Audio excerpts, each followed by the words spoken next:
abilities that everyone can use without really a huge skill ceiling, I guess, in my eyes. When we look at speed, it's better to have something where you can have more individual impact. I was hoping Shooter Crew cut them the creep, but the same note I was going to say is that you should probably think against it because it does not work out really super often here. Atlanta, they're playing it safe with 3-3 Winston. See the first fight happening here. It is Square One playing Progi as well. As Jolf is not in the lineup right now. He's going to be on the Reinhardt. They try to take the high ground early, drop down, look for the fight. Atlanta playing Gator on the Winston. Gator only picking up 23% on this so far. This has been okay for Square One, but not anymore. Hawk off the flank, finds Angelic. Now suddenly things are going to go very, very rough here for Square One. You simply cannot lose your Lucio that early in the fight. Hurts your rotations quite heavily, it hurts your healing. And Atlanta able to take full advantage. Not only do they get the point, but Gator in the chase down at 77%. Yeah, Gator very... And the Primal is just so important for the Winston matchup, especially not only winning the first fight, but you need the Primal fast to continue making running the Winston worth it. Hawk getting a great isolation there. Gator again just going to casually walk forward, and he knows that he has the Primal as a trump card in reserve. Now he's going to use it, and oh, looking for the disruption here. Progi getting taken on a ride. Progi, shield is broken, gets isolated, picked up the rally out for Square One. Big Ol dropping it as Ultraviolet picks up Gator. Gator is going back to the moon. Winston is found away. So 5-on-5 right now. Square One still with the opportunity to head on in. Atlanta, though, not under as much pressure as you might think. They're going to drop down. Transcendence in reserve. Bird, really good positioning right now from the Zen side. You want to set the as possible here for self-destruct. In off the grab. Over, catches Dub. But the combo out. Progi gets the charge. 2 in return. Hot Date picking up 2 off the charge from Progi. So a much better combo so far for Square One. They're holding on to the point. You see Hot Date now isolating Bird, taking him out. So this should be the flip for Square One. Atlanta right now is purely in the delay mode as Gator just brings one off towards the end. Angelic might have killed Progi there. Angelic gets the boop as the charge goes out and sends them both flying off, but that's okay. The flip is still happening. Sugar Free investing the rally. So Atlanta, they're committing to stall the point. They're committing to continue done. And in the fight, it's still not done. The rally out, the beat. Well, they got back onto the point. They forced the beat out from Square One. This is actually very good for Atlanta. Where, yeah, it's an overall losing fight, but look at how much progress they got towards the end. That was a good 25 to even 30%. After they lost the fight. It is, and it's pretty much almost at 99. I mean, they've gotten so much time bank here. They built up some more ults. Don't have that combo for Ship, but Bird is going to have the resilience very soon. And Square One, they're looking a tiny bit drained, especially since Hot Date is coming back right now. He will have the bomb, but Dub, he's looking for the poke to chase him. Running. He is running right now. Does not get positioning. Atlanta, they drop the beat. They want to go even further. They catch Progi as they're on the chase. The shadow going to be coming down here from Gator. That could be the dagger that they're looking for. Angelic gonna fall. Gator gives his life. Self-destruct to the back, and Hot Date do it again. No! Not quite. Transcendence now in for Bird. And Atlanta, not only do they get the reflip, Square One is forced off. And this is very grim indeed, as they're gonna have to delay on a whim and a prayer and hope to take it back, but it's very unlikely. It's just gonna be full stagger. They won't be able to touch. And, I mean, Atlanta, a great contest on the point. Continuously contesting, using the rally as a tool to just keep the contest going even further, get more ults from Square One. And Square One's focus fire just not able to pick up the frags they needed fast enough. So, Atlanta taking round 1 fairly convincingly there. Now as we head out into City Center, we're going to have Gator out on the Winston, Progi on the Reinhardt. And what do you think here between the Winston and Reinhardt for City Center in particular? I like Winston more on the first fight, on the ult neutral fight.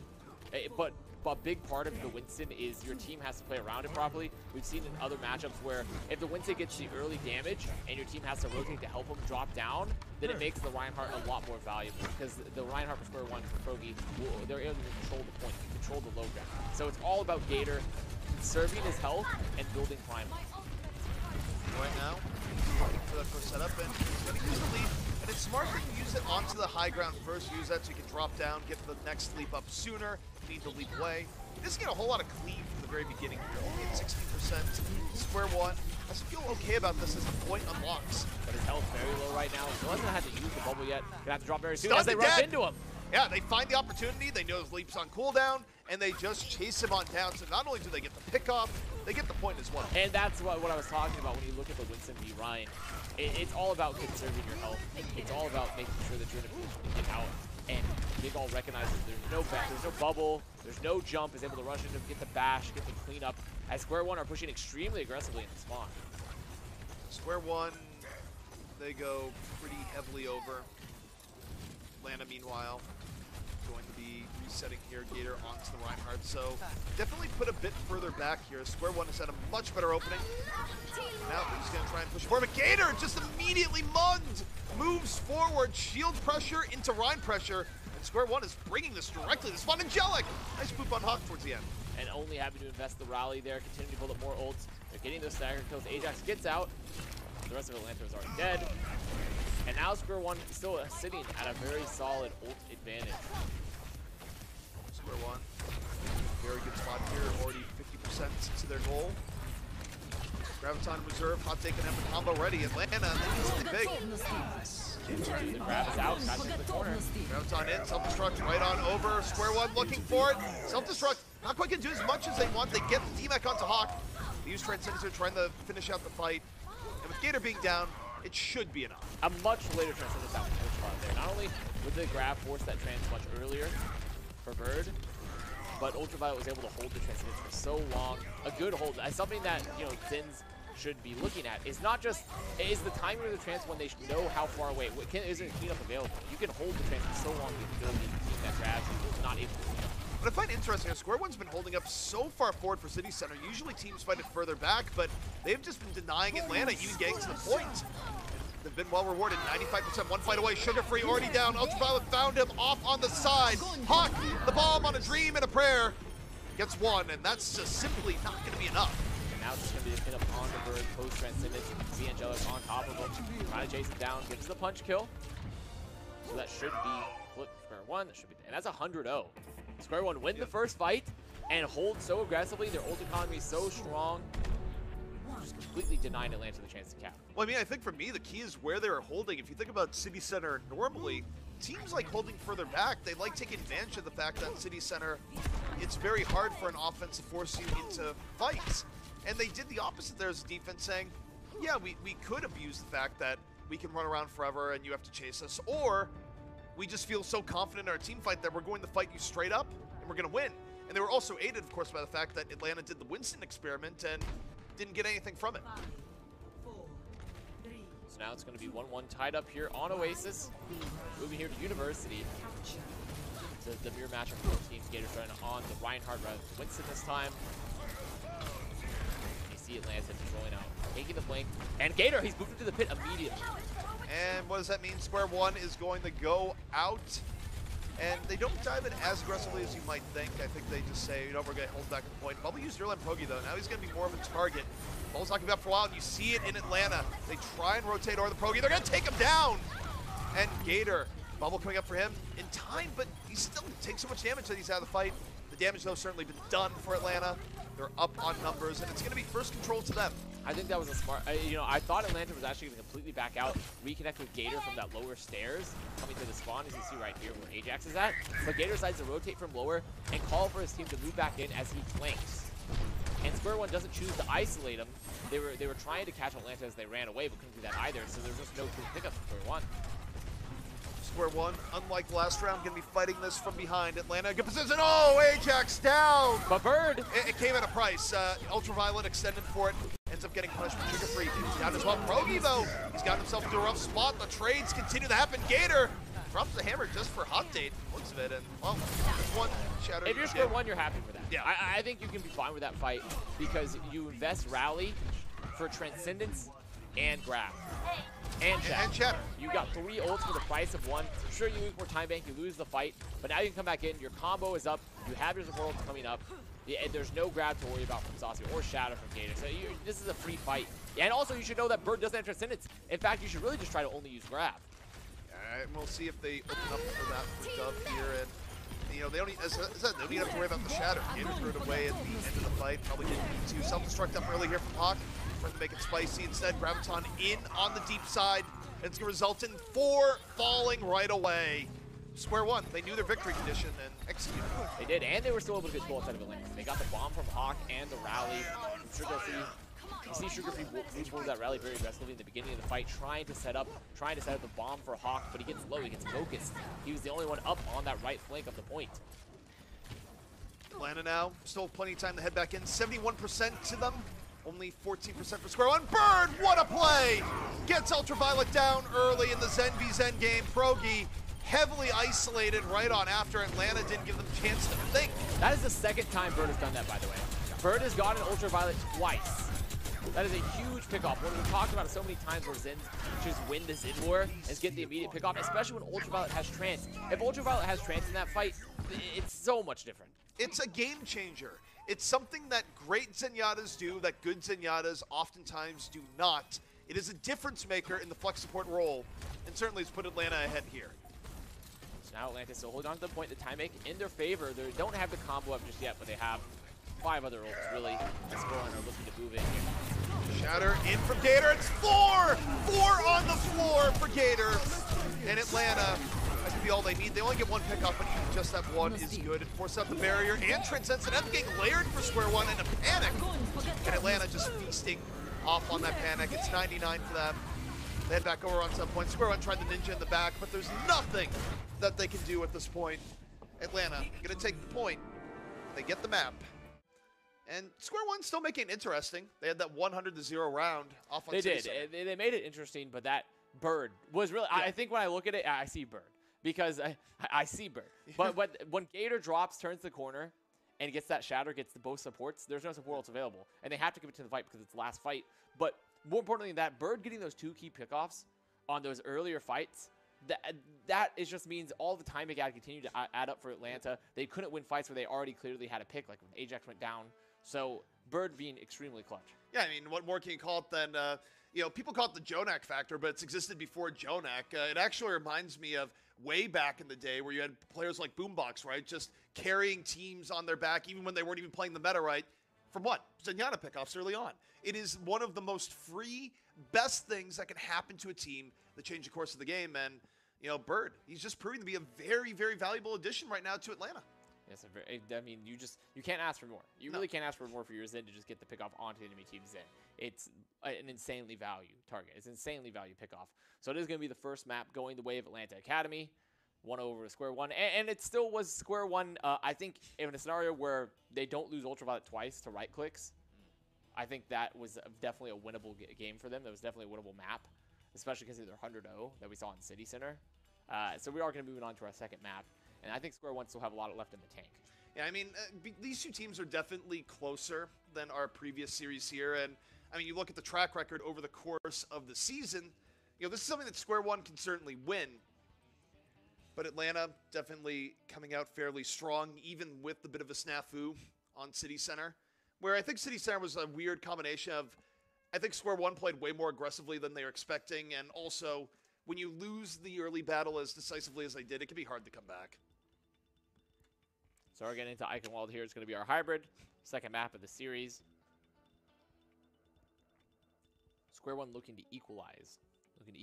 On this map. We'll see if they have it in them here. Eichenwald, of course, a map that does lend itself more to composition swaps if you are so inclined. But given what we've seen from both teams, given we know what they like running, not going to be too surprised if it just ends up being a 3-3 versus 3-3. Definitely not. There's a way for both teams to get in here. I think both these Square One really is the definition of a team, and Atlanta is the definition of a team formed in 3-3. I mean, they started, Gator was from Old Goats, the team that created the Goats composition, the standard team composition you see, and it's very influential. Atlanta was an extremely strong 3-3 team with them last season, and they still have the majority of the same roster. Square One is a team formed in Trials in the Open Division, and 3-3 has been the meta for a very long time, so obviously when they move up here, they're going to be extremely comfortable on 3-3. Now, in terms of swaps, we do have something that's worth noting here. We do have Jolf heading back on in. So we get to see Jolf in over Progi, see if that's a difference. Where, I mean, the one key difference between the two is that Jolf is more aggro than Bumper at times. I'm not even sure what that means. There's a fine line between feeding and making an incredible play, and Jolf sometimes calls it. Sometimes he's over the line, where he treats Earth Shatter like a cooldown. As soon as it's up, presses Q. So just going to be on here on the offense, moving forward, Jolt's in, taking this flank. Looking like they're actually going to be rotating around. Might even be taking the back room, the pub room, this high ground here. Yeah, they're denying it from Atlanta. They go all the way back around the pub, but even as they're doing this rotation, I mean, Atlanta gains 30 seconds, so it's a big set for square one. It's great if it works, but if it doesn't work, if Atlanta gets a good counter engage, so it goes out, they rush on in, they force Jolt back early. Hot Date and Jolt eat a lot of damage, so is Gator. So essentially a wash early on. And now again, heavy pressure on the Jolt, looking for the shield. Now looking to the very back of square one, but Atlanta, they can't overextend themselves. Both teams straight up pub, but Jolt gets way behind, displaced. Ajax doing a lot of good work to make that happen. Yeah, that boop is so key. And once again, we talk about when you look at Lucio impact, especially in 3-3 matchups, it's all about displacement. It's all about how you can move shields, move barriers, move characters, and that boop onto Jolt, moving into the majority of Atlanta was the opening pick they needed. And the real problem there for square one is that, you know, as mentioned, they took that really long flank around. They pay the price in time now for not being successful after doing it. So now, square one gonna have to move back in here. They do have some ults coming up their way. Have the ults already, have the rally. But Atlanta, they have the early grab as well, a little bit ahead of Dove. I find it unlikely those two can hit early, but it's very possible. Oh, they're going to open up here. Gator with the shatter gets nothing. Square one, shuriken off, hit nothing but shields. Meanwhile, now they have to use grab bombs. Off to the grab, Hawk the bomb over the top. Big Ol already gone. And off the grab alone, Gator able to go forward and get the cleanup necessary. And I think Square One made the right play where they traded a rally for 3 ults there. For 4 ults, really. Sugar Free uses rally. Saucy Hawk used the combo. Gator drops the shatter. And Square One now moving in with 5 ults V2. Yeah, Atlanta, so everything is in their favor. I mean, for Atlanta, this is where one of their only really good conditions here is, you know, if Hawk could go in and eat the upcoming grab here from Dove, because Square One, they're just coming in with way too much power. See where Hawk's behind them. Like, when they recognize that Hawk is so deep behind them, that's a free grab. Graviton in, there's the bomb, Saucy down, Transcendent no, Gator looking for a shot on the other side again, getting nothing. Square One gonna shrug it off, they drop the beats, and they drop a shatter of their own, and the shadow's big! Shatter. Jolt gets just about everyone that's still on the field, and off of that for Atlanta, it's gonna be Square One getting point A. Great beat from Angelic as well, keeping Jolt alive in the fight after the barrier was used. And a smart read from Dove, who also has 84% grab already, building it off of Jolt's shatter. He saw that Hawk was so far behind on the mini room near the bridge with the choke, and just commits the free grab, knowing that Hawk's not there to eat. That said, Atlanta did buy a good amount of time. It was close to 3 minutes on point A. That's a defense that you can usually feel proud about. Now the matter is, can they take control of economy? Here at the entrance to point B, Square One going to be diving in super aggro. Jolt, though, eating a lot of damage. Now they turn the tables to Jolt. Heavy pressure, moving in, and just barely is he able to escape the punishment in from Atlanta. But now they can engage. Graviton out. Hot Take looking for it. Going to get D-Mech as he tries to dive on in. Transcendence not out in time. And Hawk, that's a perfectly placed bomb. Yeah. Just literally just sets it right on pipe. Right on top of Square One. Jolt goes for the charge and go down. And Square One, they got ults out of Atlanta for that engage. So I think if they're looking to this next fight, they're looking to pressure Gator's shield, set up the bomb for Hot Date, maybe set up the shatter for Jolt. It's all going to be based around shield pressure. Square One getting a chance here to reset. 2.5 minutes left. But if they can't get through point B in this next fight, time starts becoming a real concern. Square One can get in here. The bomb is out. Gator drops a shatter. Gator dropping the shatter in response, and Big Ol gonna fall as a result. It's a really nice shatter from Gator. Gives Hawk the ability to move in, clean up 2. And this is now exactly what Atlanta wanted for that fight. Ground bomb gonna be up for them real soon. They can just delay until that. Smart read from Gator. Gator is one of those players where he's always, he's talked about himself, but he recognizes when the moments when teams are trying to be aggro and they're not holding shield up, so you can drop a free, just drop a free shatter, and that's exactly what he saw for Square One. See Jolt move forward, drop the shield, trying to get a shatter off his own to set up the bomb for Hot Date, so then he just shatters the entirety of Square One, and Hawk is sitting in the backline ready to peace, ready to capture this. Graviton up, Hawk doesn't have bomb just yet. They're trying to isolate Hawk before the bomb potentially come out, but they don't finish him off. Instead, Bird gonna get on the Jolt. Graviton out, and it's so decisive from Atlanta that they don't have to invest the bomb. They can just hold it on back. And Square One, I mentioned that they'd be in trouble. Guess what? Now, they're in trouble. Now they're in trouble. They do have the double support ult. They're coming up on the combo. Also have that rally though. So Square One need to be looking to get disengaged with rally. Need to deny Gator's shatter. Try to get a support ult early from Atlanta if possible and set up their own. I mean, they actually don't have combo. They don't have grab. But if they get a support ult with rally, then they're in a much better spot. Shatter out from Gator once more, but again, not going to connect this time. Thought he saw something, didn't. Bird instead get Transcend, not in time to save Sugar Free. And the rest of Atlanta still going to dive in, trying to make the most. Gator diving in, going to fall. That was almost a fight-winning pin from Gator. He charges from the flank and catches Angelic, but Angelic, very, very luckily, still had armor and gets the bubble. Yep. So, unfortunate for Gator because he gets the hero pin, but they couldn't clean it up. Now they're winning the fight, and the best thing for them is not only do they get Bird's Transcendence out, they have combo. Atlanta's in a very tough spot right now. I mean, this is where you're looking for options to win. You're hoping that, you know, Ajax can somehow get a boop off the side. Maybe Gator gets it from a charge. They need the assistance of gravity here, or just a big Graviton E. This is the prime boop territory right here. Ajax, he's not looking too aggressive so far. The Shadow's out, catches nothing. Ajax, look how aggressive he is. Yeah, and that was, Ajax helped with that. Ajax got the boop on the Jolf there. I don't know if it was a difference maker, but Angelic certainly dodges his feet. gone. He's gone. There's not going to be a beat here in this fight. Atlanta now, the real opportunity. They're going forward. It's overtime. Hawks low. And Square One, they're going to drop the self-destruct, looking for anything. Not going to find it. Square One burning through their ultimates, getting very little. Self-destruct moving in. Gator off the shatter. Takes down 3. Atlanta going to hold and Square One. And Hawk ain't grab, by the way. They had such a huge advantage, Square One, and they did just about everything wrong. Everything went wrong for Square One. Angelic getting caught with the spam damage, dying with beat unexpectedly. Hawk eating grab from Dove. Every advantage vanished. I mean, it starts out there where Jolf just kind of goes for the YOLO shatter of YOLO shatters, and while he's in the middle of doing that, gets booped. Where I think, you know, let's give him the benefit of the doubt that maybe he saw something there. When you get disrupted by about a second, that opportunity that you might have had, it's gone. So now Square One, off of what was looking to be a very potentially good push, is getting held on second, not able to get the cap, stuck on the bridge.